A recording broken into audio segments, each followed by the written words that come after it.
We are the I.S.U.P.K, Israelite School of Universal Practical Knowledge. We started on 1 West 125th Street, Harlem, New York, under Commandant General Yahanna since 1969. And we are now affiliated with any so-called church group, Israelite group, or police group. You understand? And just in case you forgot, just in case you want to ignore it, just in case you don't even want to acknowledge it, the white man is the devil that the Bible speaks of. Absolutely, absolutely. And for all you blacks who are walking around these cities, walking around the blocks, going up the escalator and looking at us and wondering why are these black men gathered together? Why are they screaming and shouting so loud? Why?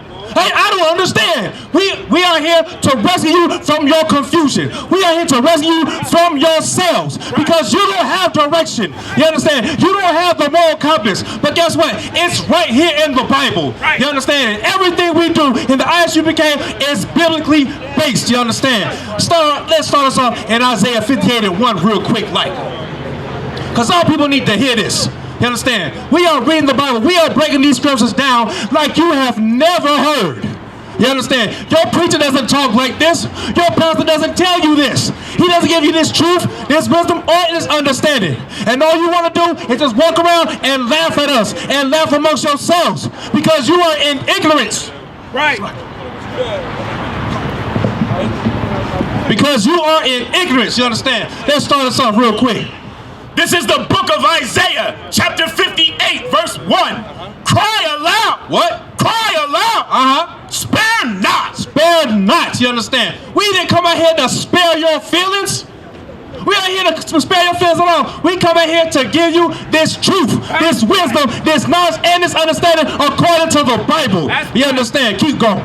Lift up thy voice like a trumpet. Lift up the voice like the trumpet. You understand? I came all the way from Atlanta to war with my brothers in Las Vegas, so we can lift up the trumpet of the Most High according to these scriptures. You understand? And let our people know the truth.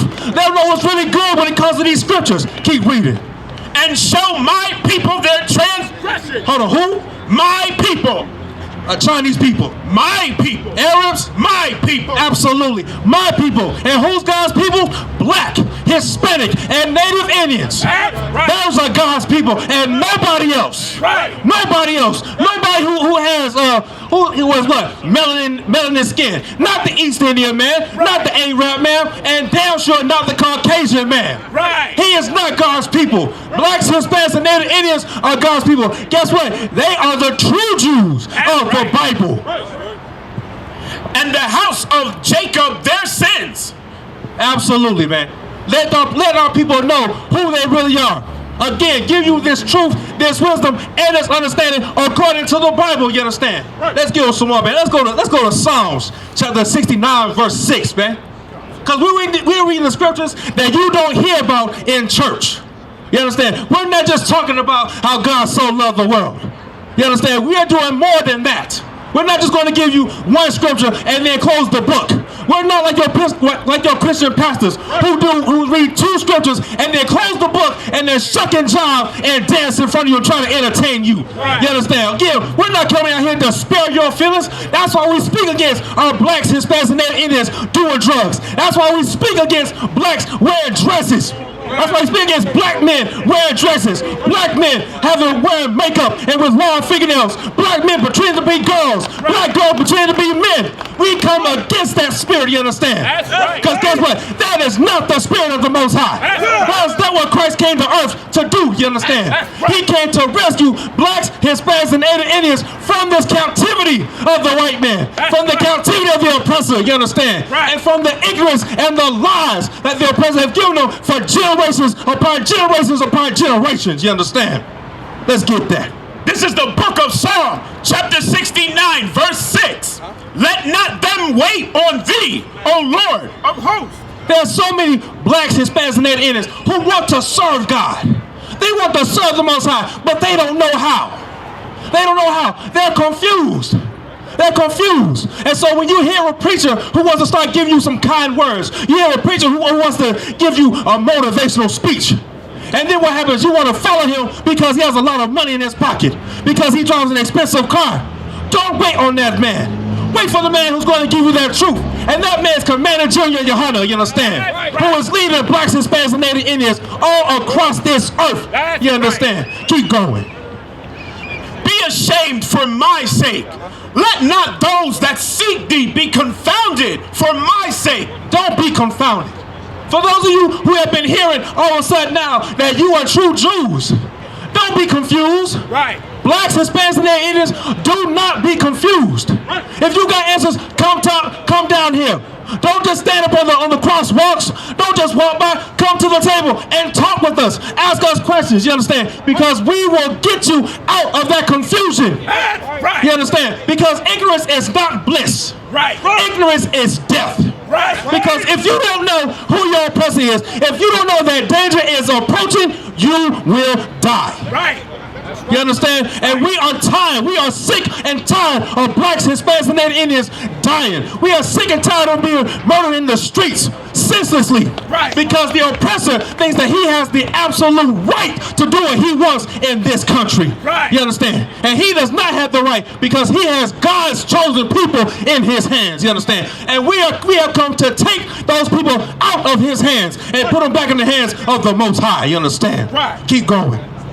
O God of Israel, because for thy sake I have borne reproach. Shame hath covered my face. Our people are covered in reproach, covered in shame. And again, we have come to stop that confusion, stop that ignorance. You understand? We have come to give you that truth, that wisdom, and that knowledge and understanding. You understand? Let's give some more, man. Because our people need to hear this. Our people need to hear this. And I know they're so afraid. Again, they're confused because they haven't heard the Bible spoken to them like this. You understand? They're confused. It's kind of scary. You understand? But don't be afraid. Don't be confused and do not be ignorant. For my Mexican brothers, when we say Viva la Raza, you are our brothers. To our Dominican brothers, when we say Mi hermano de otra madre, you are our brothers from another mother, you understand? Hispanics and their Indians are our brothers as well. Let's go to Zechariah 8 and 17. Zechariah 8 and 17. Because again, our people need to hear this. Not only do you need to hear this to get out of that confusion and get out of that ignorance, you need to hear this so you can get your strength back. Right, that's right. Our blacks, Hispanic, and Native brothers need their strength back. Right. That's why they're oppressed so easily. Right. That's why the oppressors can walk in their neighborhoods and gentrify the house right under their noses, and they won't do a thing about it. That's why our Mexican brothers are in cages right now, because they fear the oppressor and they don't have that strength to fight back. That's right. But we have come to give our people back their strength under Christ, under the Most High, you understand? According to these scriptures, Zechariah 8 and 17. Because again, we need all of that. We need all of that, man. Because your pastors aren't telling you this. Your pastors aren't giving you this wisdom, knowledge, and understanding. They are keeping you ignorant. They're keeping you fooled. Let's get that. This is the book of Zechariah, chapter 8, verse 17. And let none of you imagine evil in your hearts against his neighbor, and love no false oath. For all these are things that I hate, saith the Lord. Blacks, Hispanics, and Native Indians, don't hate your brother. Right. Don't hate your sister. When we are out here trying to tell you that you are Jews, you are the true Israelites, don't stop that information. Right. Don't stop the work. You understand? Because God does not want you to stop this work. That's right. And when he says, don't believe in the false hope, blacks, Hispanics, and Native Indians, please do not believe that your oppressor, the white man, loves you.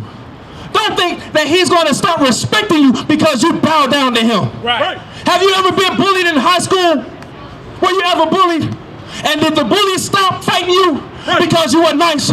Did the bully stop beating you up because you gave him compliments and you paid him off? Right. No. He kept bullying you. He kept fighting you. And he kept embarrassing you and humiliating you. And that's what he's doing right now, because you won't fight back. You don't have the masculinity. You don't have the strength to fight against him. But instead, you want to believe in the false hope and the false oath of the white man. You want to believe in his lies. You want to believe that he loves you and he respects you.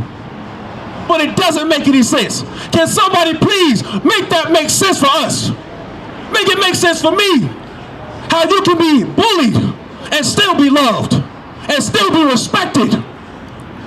But you know why you still can be bullied and disrespected? Because you are ashamed. Blacks and Hispanics and their Indians, you are ashamed to be a Jew. Right. You are ashamed to be an Israelite. You are ashamed to be black. Right. That's why when you're around your oppressor, you want to change your dialect. Right. You don't want to talk with slang. Right. You want to cut your beard. Right. You want to cut your hair. You want to try to look like him. You don't want to be intimidating. Right. You think you are so afraid and you are so ashamed of your oppressor. It's like you are so ashamed of being black. But we in the I.S.U.P.K, we have come to give you back your strength and your masculinity, you understand?